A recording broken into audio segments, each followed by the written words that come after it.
The Ugly Duckling.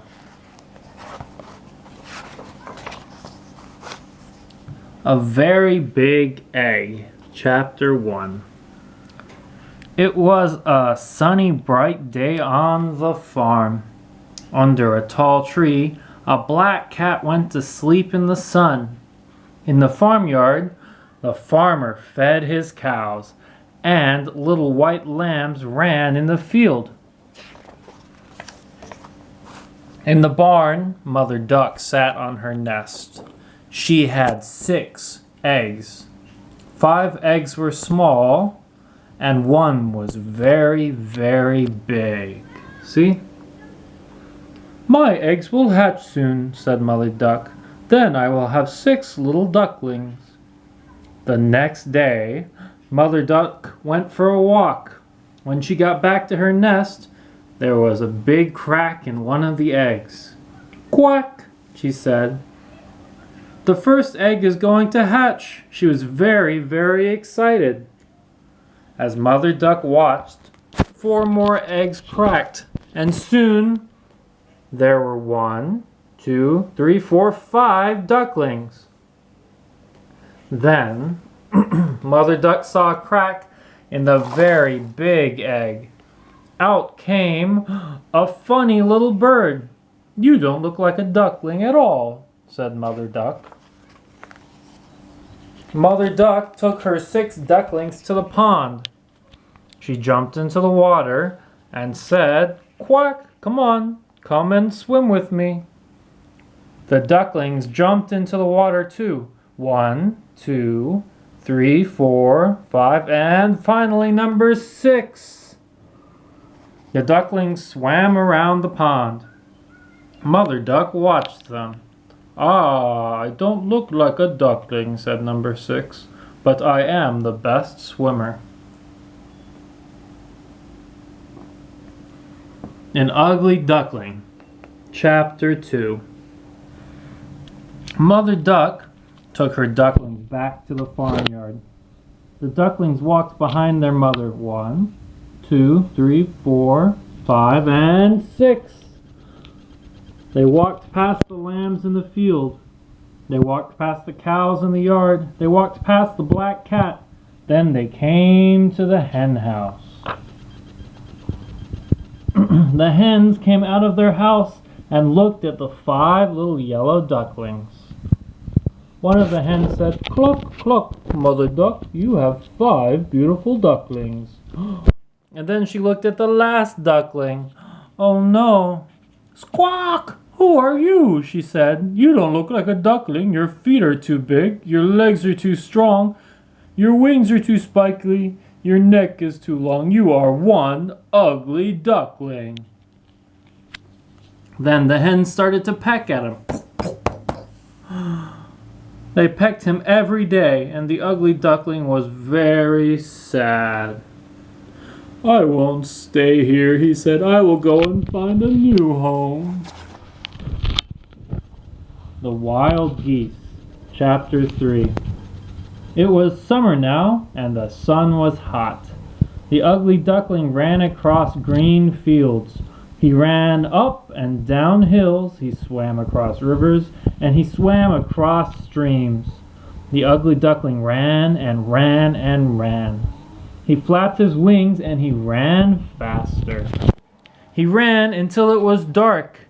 "It is night now," he said. "I am tired. I don't want to run anymore." Then he saw a big pond. "I will go and see if there are any ducks in it," he said. When he got to the pond, the ugly duckling was so tired that he went to sleep. All around him, little green frogs jumped and hopped in the long grass. In the morning, when the ugly duckling woke up, there were 3 geese on the pond. The biggest goose looked at the ugly duckling. "Hiss, who are you?" he said. "I am a duckling," the ugly duckling replied, "and I have no home." "You don't look like a duckling," said the goose. "Your feet are too big, your legs are too strong, your wings are too spiky, your neck is too long. You are one ugly duckling. But you can live with us if you'd like. Do you like to eat worms? We can all look for nice, fat worms together." And there the duckling was happy.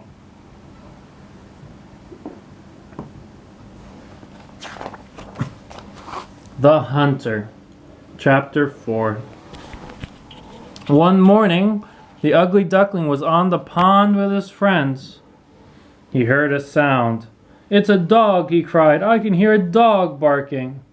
He saw the big black dog as it ran through the trees. Then he saw a man with a big bag. The ugly duckling was very scared. "It's a hunter," he said to the geese. "His dog will catch us, and then the hunter will put us in his bag. We must hide very fast." All day, the ugly duckling and the geese hid in the long grass. Once it got dark, the hunter and his dog went away, and the ugly duckling and the geese left their hiding place. The next morning, the ugly duckling ate some worms with the geese. Then he said, "Thank you for letting me live with you, geese. You are good friends. But I can't stay here, because I am not a goose, and because of the hunter. I will go and find a new home. Will you come with me?"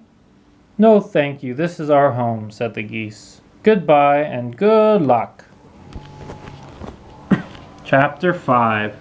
The Old Woman. It was autumn now, and the wind was cold. The ugly duckling ran across brown fields. He ran up and down hills. He swam across rivers, and he swam across streams. The ugly duckling ran and ran. He flapped his wings and ran faster. He ran until it was dark. "It is nighttime now," he said. "I am tired, and I don't want to run anymore." Then he saw a little house behind some trees. There was light in the windows. "I will go and see who lives there," said the ugly duckling. He walked up the path and rang the doorbell. An old lady opened the door. Behind her, the ugly duckling saw a white cat and a little blue bird. The old woman looked at the ugly duckling. "Well, who are you?" she said. "I am a duckling," he replied, "and I have no home."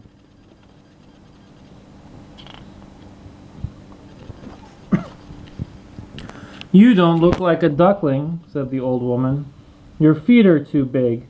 Your legs are too strong. Your wings are too spiky. Your neck is too long. You are one ugly duckling. But you can live with me if you'd like," she said. "My cat and my little bird will like you." The Cat and the Little Bird, Chapter 6. But, unfortunately, the cat and the little bird did not like the ugly duckling. They laughed at him and took his food. One day, as the ugly duckling sat in the sun, the cat and the little bird came up to him. They looked at his big feet and his strong legs and his spiky wings and his long neck. Then the cat said, "Ugly duckling, what can you do for the old woman? Can you catch a mouse for her?" "No, I can't," said the ugly duckling, and he was sad. "I can," said the cat. Then the little bird said, "Can you sing a song for her?" "No, I can't," said the ugly duckling. "I can," said the little bird. "You're no good at all, ugly duckling," cried the cat. "Why do you live here if you can do nothing for the old woman?" And the ugly duckling was very sad. "I won't stay here anymore. You are not my friends," he said. "I will go and find a new home."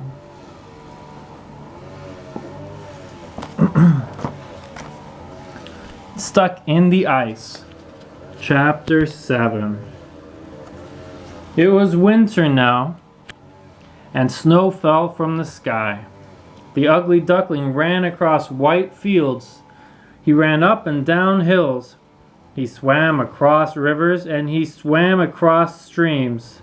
The ugly duckling ran and ran. He flapped his wings and he ran faster.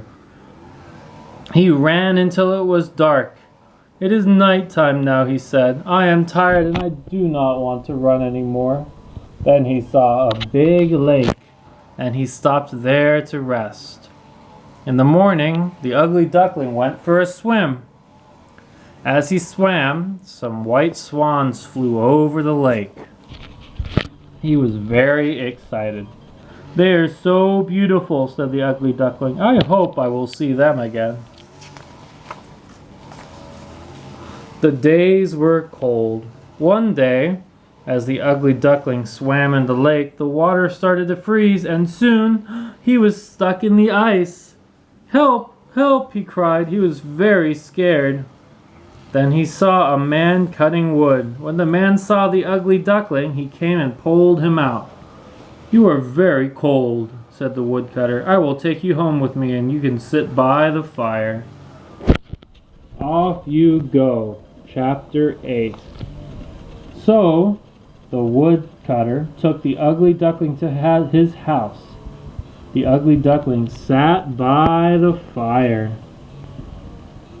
And the woodcutter's wife brought him some food.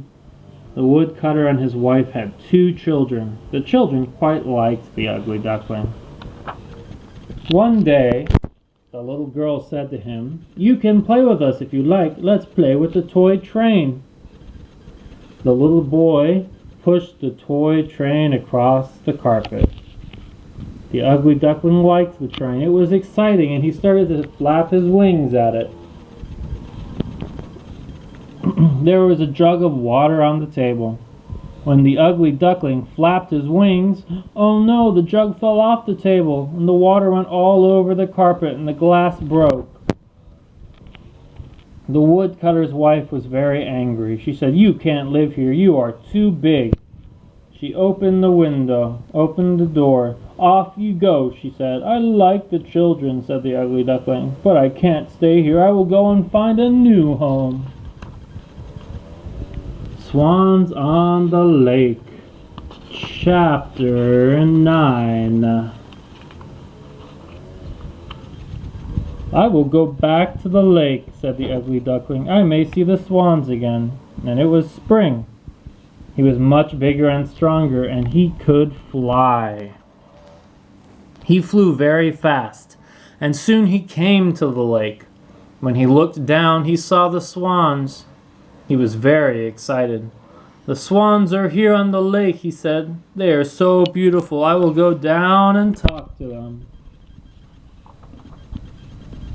The ugly duckling flew down to the lake.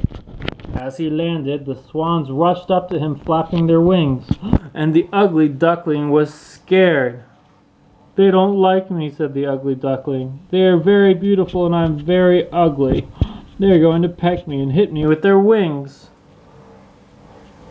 So the ugly duckling put his head down and waited for the swans to come. As he waited, he looked into the water, but he didn't see an ugly duckling. He saw a beautiful swan. "That's me," he cried. "I'm not an ugly duckling anymore. I'm a swan. I'm a beautiful swan." The other swans didn't peck him or hit him with their wings. They were very happy to see him. "You are a swan like us," they said. "You can live with us and fly with us and swim on the lake with us." "Thank you," said the new swan. He was very happy.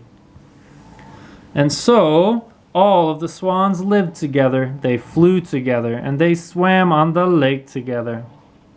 One day, the woodcutter's children came to feed them. "Look," said the little girl, "there is a new swan, and he is the most beautiful swan of all." The end.